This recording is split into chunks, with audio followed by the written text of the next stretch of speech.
a plongé sur l'épave du Saint-Fagan ce matin. C'était un remorqueur de l'amirauté britannique qui a été construit en 1919. Donc le navire, il part le 31 mai 1940 de Douvres avec des barges de la Tamise en remorque. Il arrive le 1er juin dans la nuit devant Dunkerque et en fait il va se diriger vers les plages pour pouvoir lâcher les barges qui vont aller récupérer les soldats des plages. Juste après, le navire il est touché, d'après les archives, par une bombe.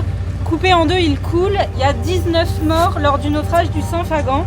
Et c'est un navire qui a été découvert dans les années 80 par Dunkerque plongé. Et nous, ce qu'on aimerait avec Cécile, c'est qu'on puisse s'accrocher sur le côté ici, pour qu'il y ait une palanquée qui puisse aller vers l'avant du navire et une palanquée qui puisse faire tout l'arrière.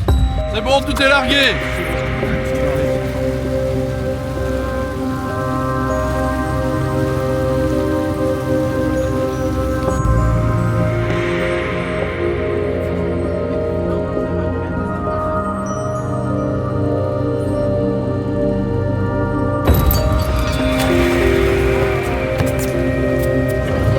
L'an dernier, on a fait des vues d'ensemble de chaque épave avec un appareil qui est le sondeur multifaisceau. Là, on rentre dans le détail. Il y a certains détails qu'on ne voit qu'en plongée.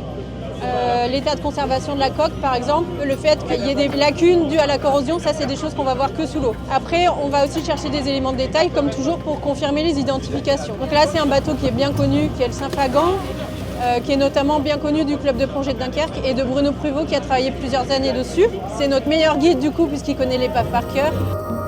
Il faut plusieurs dizaines de plongées pour appréhender une épave ici à Dunkerque, pour l'avoir dans la tête et après pouvoir se diriger. C'est un remorqueur de haute mer qui a été réquisitionné bien sûr pour évacuer les soldats et en même temps il a servi à grouper des little ships qui n'avaient pas les moyens de traverser forcément la Manche.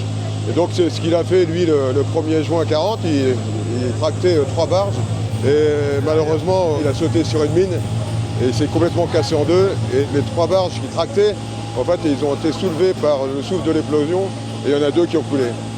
Et d'ailleurs, dessus, il y avait John Atkins, considéré comme le plus jeune mort de l'opération Dynamo, il avait 15 ans.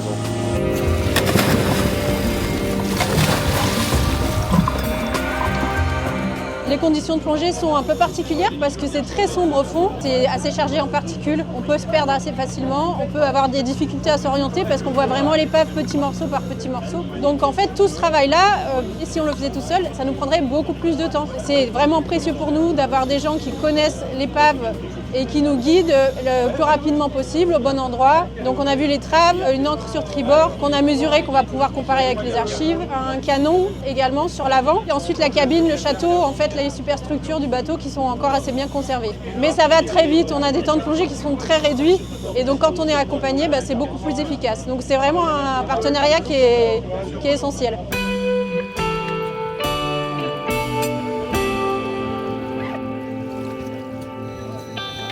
Sur cette épave, pour nous, c'est fini. Les étapes suivantes, c'est vraiment d'aller voir toutes les autres épaves qu'on a pu voir au multifaisceau l'an dernier. Ça se fera en 2 temps. Cette année, on plonge principalement sur des épaves qui sont les plus près de la côte, qui sont à moins de 30 mètres, avec le club de plongée de Dunkerque. Et l'an prochain, on ira plus au large. Effectivement, ce sera plus facile avec l'André Malraux, notre navire de recherche Drasme.